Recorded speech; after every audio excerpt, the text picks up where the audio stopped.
রমজান মাসে ভোর রাতে ঘুম থেকে উঠে যে আপনি খাবার খাবেন, এই খাবার খাওয়ার জন্য যে উঠলেন এবং খাইলেন, এর কারণে আপনার অ্যাকাউন্টে আপনার আমলনামা আল্লাহ তাআলা সওয়াব জমা করে দিবেন। আপনি রিওয়ার্ড পাবেন, বিনিময় পাবেন। কেন? কারণ নবী করিম সাল্লাল্লাহু আলাইহি সাল্লাম বলেছেন, তাসাহহারু ফাইন্না ফিস সাহুরি বারাকাহ। তোমরা সাহারির খাবার খাবে ভোর রাতে। রোজার মাসে রোজা রাখতে গিয়ে সাহারির খাবার খাবে। কেন? কারণ সাহারির যে খানা, এই খানাতে আল্লাহ তাআলা বরকত রেখেছেন।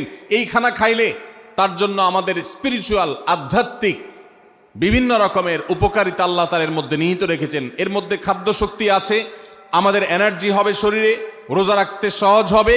এর পাশাপাশি সাহারির খাবারে আলাদা একটা বরকত আছে, শেফা, বহুবিধ উপকারিতা আমাদের শরীরের, আমাদের মনের জন্য আল্লাহ তাআলা রেখেছেন। এই জন্য সাহারি খাওয়াটা আলাদা একটা ইবাদত। যদি আপনার সন্ধ্যা রাত্রে বেশি খাওয়া হয়ে যায়, সাহারিতে খানা খাওয়ার মতো মুড না থাকে, অন্তত